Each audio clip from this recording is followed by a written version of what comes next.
presenting the opportunities that exist in Myanmar for prospective Indian investors in the infrastructure development sector. Okay?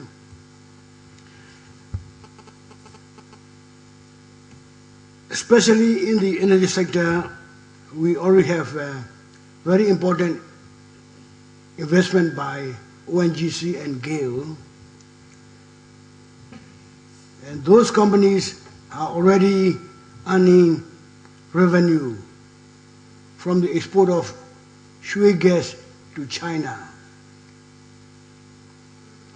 At the same time, Reliance, OIL Limited, and also ONGC, they are investing again in Myanmar for petroleum exploration in both offshore and onshore blocks. Even though we have significant investment in the petroleum sector, we are still looking forward to have investment from Indian companies in the electric power sector. As Dr. Hippo and Mr. Sanket had already presented earlier, we have all the opportunities for Indian companies to invest in the electric power sector. It is the will that is lacking. Our new law, which is called Electricity Law 2014, opened up lots of opportunities for IPP as well. So apart from implementing the construction works, you can also get involved in the IPP business also. In the railway sector, India is always regarded as quite advanced in the railway transportation. Currently, our Ministry of Railway has been very actively trying to promote and improve the railway sector. As far as I know, Japanese has been very quick in working with the Minister of Electric Power. Minister of Railway. I believe the Indian companies from railway sector can try for opportunities as well as for in the railway sector also. For the investment in the manufacturing and industry sector, I believe the emphasis should be more on the consumer commodity industries.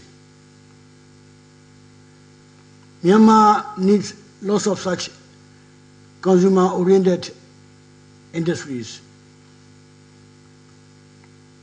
Another opportunity that Ms. Cavalry mentioned is the possibility of a deep sea port in the Rakhine area. In fact, Myanmar government and Chinese government have already put it on board that they will eventually build a railway connection and a highway connection along the pipeline. If not happening in next 5 years' time, it will definitely happen in about 10 years' time. And also, the government has been planning to construct Chao Phu Special Economic Zone in the neighborhood. So with the rural connection between China and Myanmar and the Chao Phu SEZ and also the Kaladan multimodal transport transit project about to finish in about 2 years' time, I believe investors from India should be looking at it more closely than before. That would be a very, very active and busy area, not in 5 years' time, definitely by 10 years' time. It is going to be a flourishing area.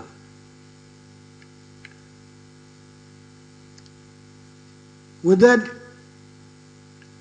I invite you to give a big hand to Ms. Cavalry and our friends for the excellent presentation of the paper. So we still have two more sections. First is the question and answer. So the floor is open for any question that you may have on the papers that have been presented me earlier. Okay. After the Q&A section, we'll have Professor Nagapa giving us a vote of thanks. So before vote of thanks, I invite the floor for question and answer. Yeah, please. I think all the presentations were very good. Thank you. Added to our knowledge base. Now my question is to Mr. Narona. In one of the presentations earlier, the megaway project of Tata's, it was indicated has not really come out very well. Just wanted to understand, especially with regard to the change in policy of allowing second-hand cars to come from Japan and all that has impacted on the transportation requirements as such. The reflection was made saying that the plant is not doing well. Just wanted to get your comment on that, please. Yeah.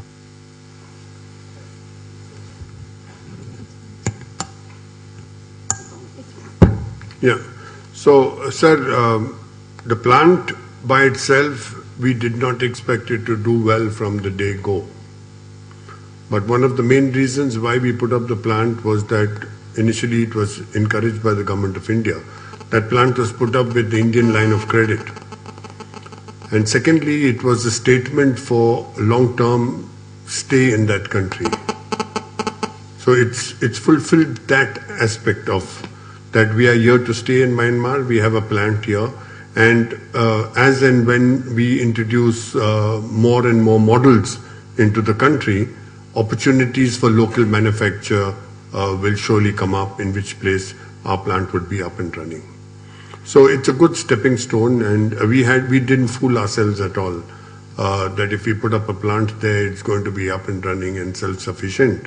But it generated goodwill, people are being trained there, and many more distribution for Tata trucks have coming into us now, as and when they see the military using Tata vehicles, the confidence level is going up. And then whenever required, if there are any import restrictions at any time, we always have the plant to start the local assembly.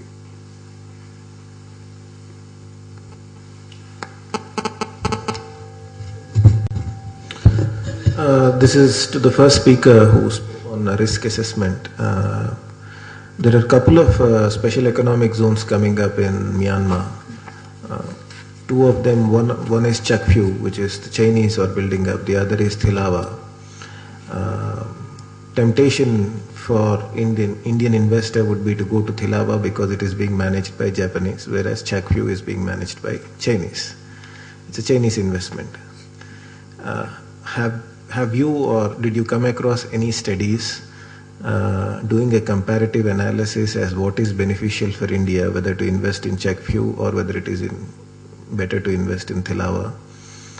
Purely from a security perspective, it would be tempting to invest in Chakphu because if you have few companies there, then you will know what is happening in that place in first instance.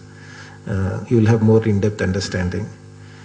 But from a larger economic point of view, what makes sense, Chakphu or Thilawa, for Indian companies to invest?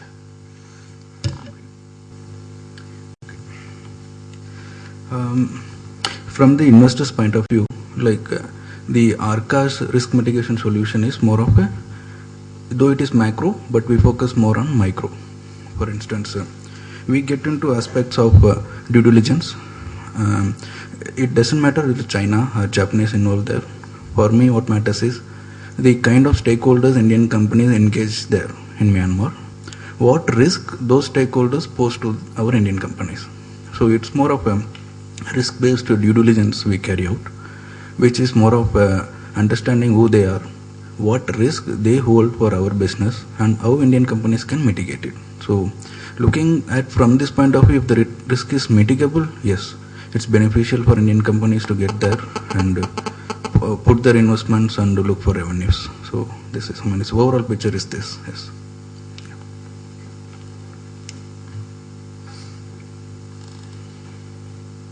This is a bit anecdotal. When I went to Myanmar many years back, when the transition had not really begun, at that time itself, when I went to one of the ministries, one of the officials said to me that he looks forward to the day when he could travel in a nano car. And so does Tata have any kind of regrets for not having moved in a little earlier before other players moved in?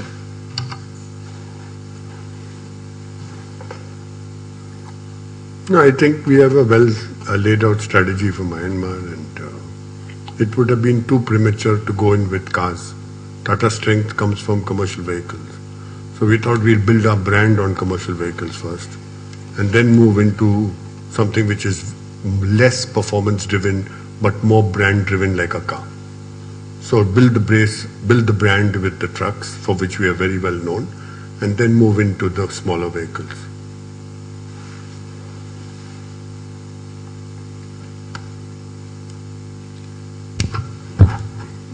I have 3 short questions. What is the present level of the system of arbitration and adjudication in Myanmar? The second, how efficient is the ECGC cover for Indian investments in Myanmar? Because 80% previously was being done through Singapore. And lastly, in your development roadmap, there is very little mention about education. So my Myanmar friends can either respond to this, or some of our Indian participants here can have their view.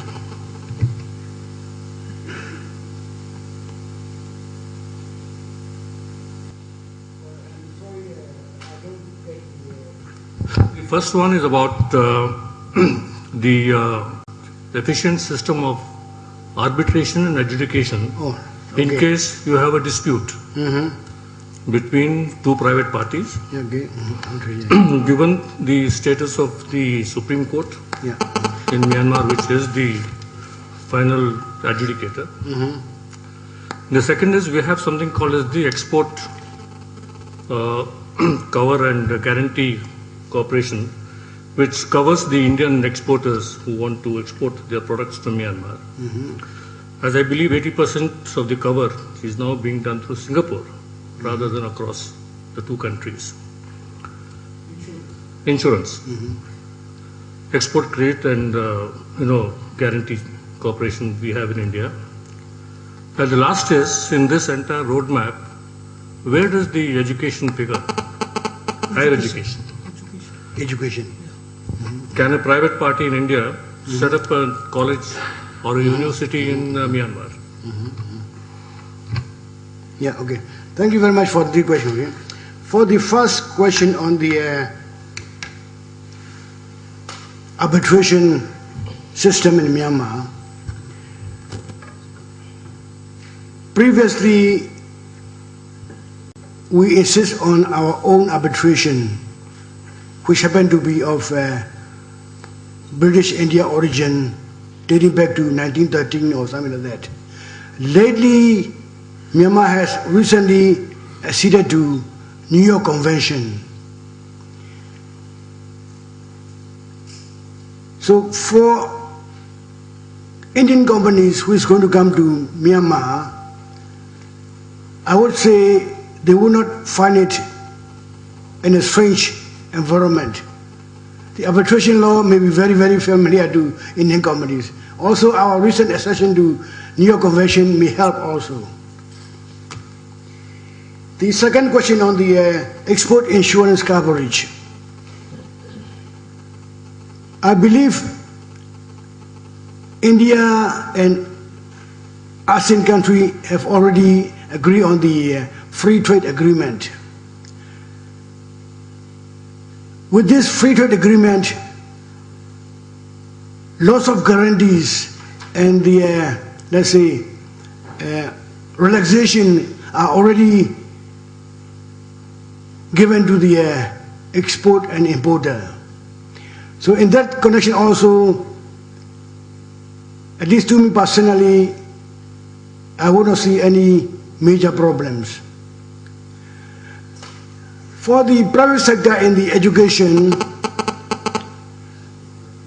we have already some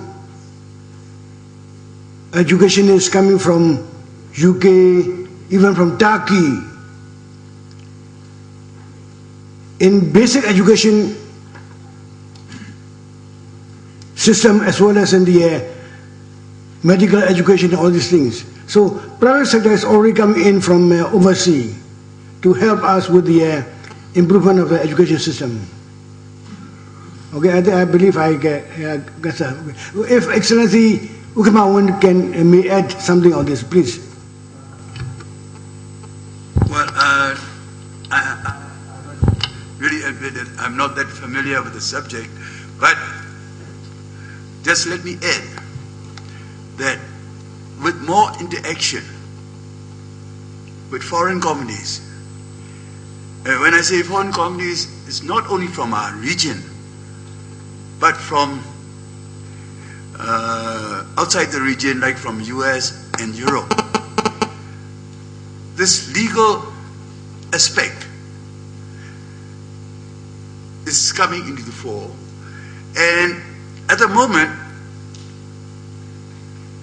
as far as I know, some foreign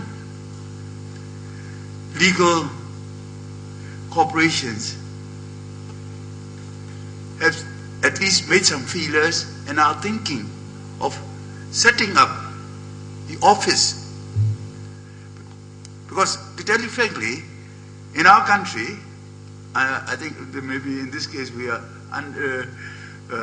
less fortunate than India. We have very few lawyers and legal experts on these matters. I will tell you very frankly. No? So, but what I find is that in the last 2 years, some legal firms, well-known firms, in fact, some of them, one of my cousins is working in a small office because they set up it's a very famous American firm, because especially they are devoting their attention to company law, because with the event of the companies coming in, especially, from abroad and from Western countries, for them, this is the legal assurances is very important. So I will say that a beginning is being made, and of course, at the moment, I think I can say very frankly, because we have discussed this before, the Western, many investors, I will not say Western, but also from the East also, many investors, many companies, I mean not only commercial companies, but other companies as well, are taking a sort of a look and see stance, waiting for the election results. This is the practical political aspect. But at the same time, I know that they are preparing to come in because they see the opportunities are there for doing business. This is what I know. It's a general statement, but this is what I just sharing my knowledge. Thank you.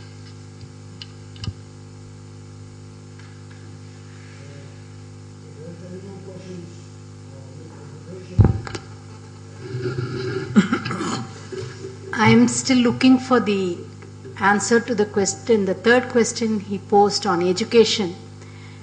This is one sector which has not been addressed in the entire conference. How is it actually organized in the country? If the chair could respond to that, we'd be very happy. About the health sector as well.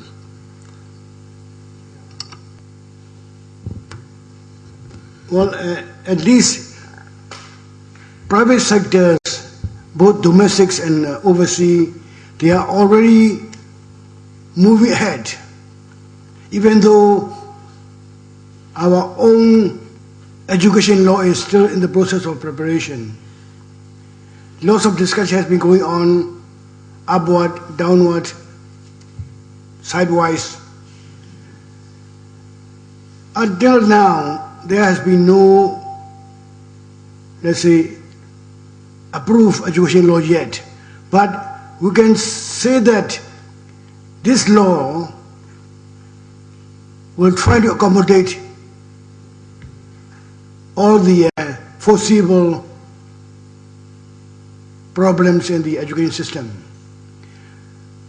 But as I said earlier, some education is from United Kingdom, from Turkey, and from Singapore, Malaysia. They are already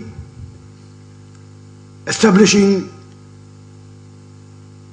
affiliated universities or schools in Myanmar to give opportunities to the local students who are not able to go abroad for further study. So the things are already on the way, if not in a, let's say, full-fledged manner. And also in the health sector, we already have maybe 2 or 3 hospitals run by Thais, run by Malaysia, and also run by Singapore.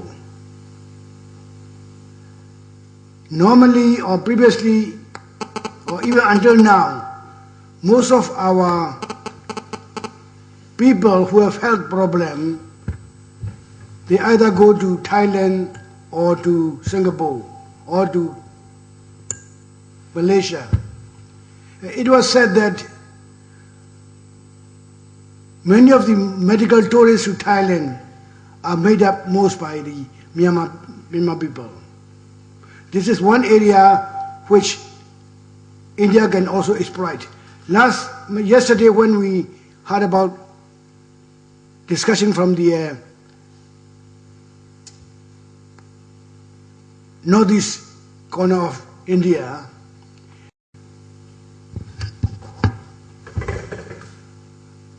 as far as my knowledge is concerned, during my visit to Myanmar, I met a few professors and some business persons, What they said is that, comparing with, I don't know, they have preemptive minds already. What they feel is that, in the education sector, they are always talking about the Western model of education, not the Indian type of education. Then the second preference is the Singapore model. This is what they are asking. And then yesterday also, in my presentation, I have discussed about the education sector. In the border region, as far as the education sector and the health sector, India is far better than the Myanmar as regard to the border sector. And say in Moreh, we have more than 20 schools. This includes 1 college and 2 higher secondary schools, and others are, English medium schools run by the Catholic, and some are run by the, some private owners. We could give a good education. The only problem is, even though you have education reformation recently, but you never reform in this sector, because the de-recognition of the certificates given by our university system, our Manipur university system.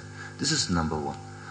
Out of that, the other ethnic minorities like the Sindh communities, like the Nagas, and even the Nepalis, they're enjoying since they are almost like getting double citizenship. That's why they could enjoy. But the majority community, like the Burman, those who are settled down mostly in the Sagaing region, they could not enjoy that fate, that fruits. This is number one, which the government of Myanmar needs to be looked into priority. And in the health sector also, Manipur is giving a lot of, helping. Even the SMILES project, we were engaging up to Muniwa, the Caesar hospitals is giving that help. And then not only Manipur, see up to Guwahati, we have a lot of hospitals. Even in Manipur, apart from the government hospitals, we have different, standard private hospitals, run by different specialists. But the only thing is that the connectivity, and those who are also, those who are enjoying the health sector is enjoyed by the higher class people only, of the Myanmarese people, not the poor people. So this area needs to be looked, needs to be considered by both the government. Thank you.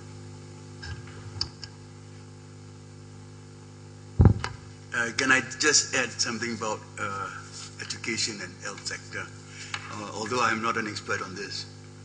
Because as mentioned, we are now in the process of reforming our education system.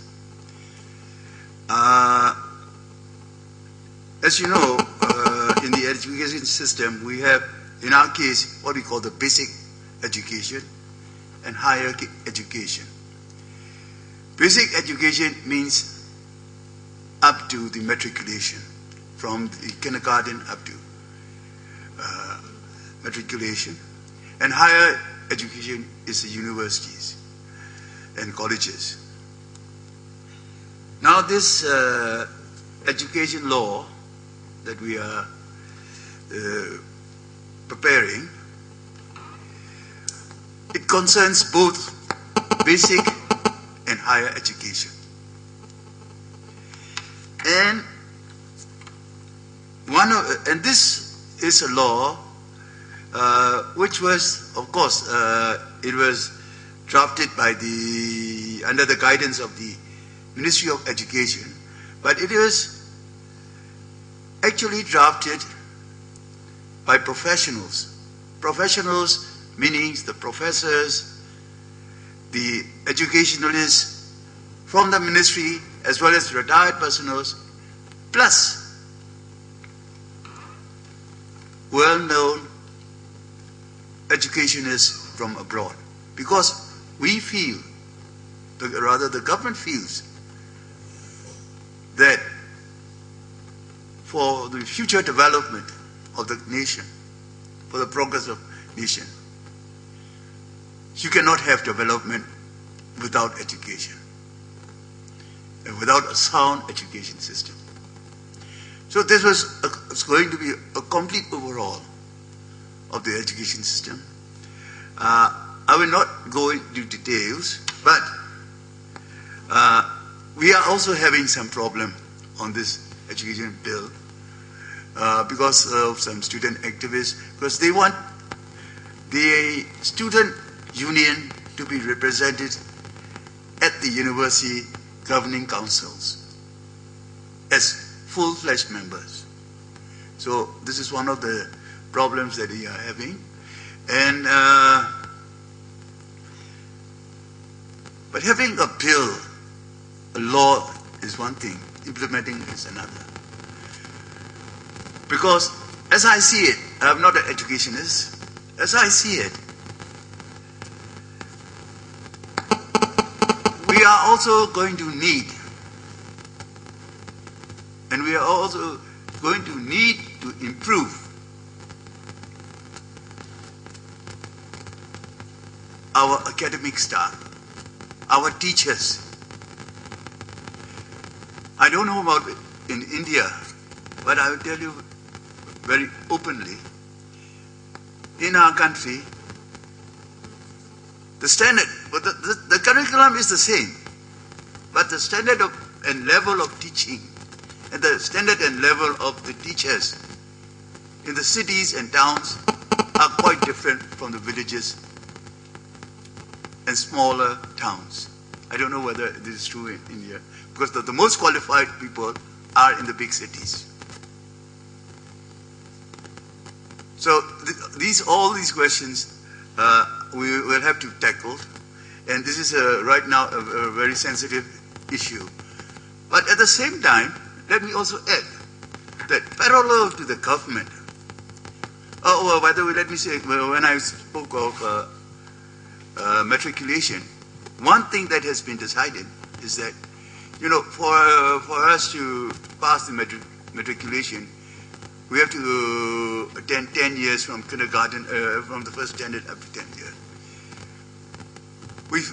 Because of the, demands of the times and the needs of the time, we have extended by 1 year. We're going to extend it by 1 year. So it will be 11 years for matriculation, to be a matriculation graduate. This is one of the basic things that has been decided. And another thing is that a lot of emphasis is going to be in English, because all of the higher education, especially in the universities, and even starting from high school, and to some extent from the middle school, the subjects will be taught in English. Because at one time, in a spirit of nationalism, we said, no, we'll do away with English language and we'll teach. Why can't we teach in our own language? But in practical sense, we find that is not very workable. So, English is going to be the medium for higher education. And I think this is, personally, I think that's the correct decision. But the other aspect that I would like to mention is that, in a way, I feel a little bit sad. Because right now, some private schools, up to high school, not up to college and universities yet, have sprung up. They all teach the curriculum according to the GCE standard or the American standard, and they do not follow our curriculum. But the thing is that, to be quite honest, I don't know if you have the problem or not, the level of education between these students as special school, special academies, is very different from the ordinary students that goes to the state and the government schools, where, of course, where it is free education. But those are very expensive, and very few, only the top people can afford it. And at the same time, there are students who actually went abroad to study. Yeah, I'm not speaking about the universities level, but even at the basic level. So this is the real state of the education, as I see it. Of course, I may be wrong, as I see it. Regarding medical, we have increased our budget for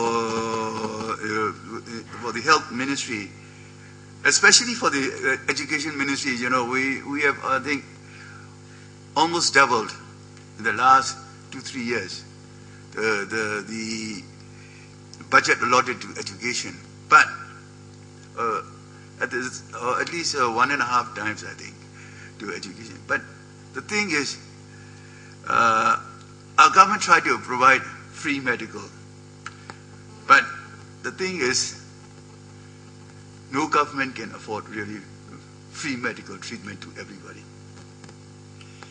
And moreover, some of the treatments are very costly.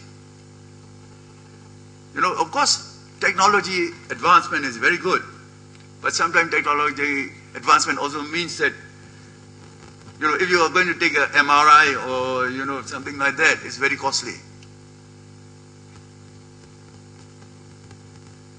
But at the same time, so that is why that right now, the private hospitals are getting more and more popular. Because the best doctors also, they at the private hospitals. And I speak to you very candidly because this is, I think, these are issues which are faced not only by us alone, but by many countries as well. I hope this will help to understand our situation and our problem. Thank you. Well, thank you very much, ladies and gentlemen, for all these contributions in terms of presentation, in terms of discussion, in terms of observation, and to show our appreciation to all these presenters and to those people who have been actively contributing to this conference. Let us give a big hand to all of them. Okay?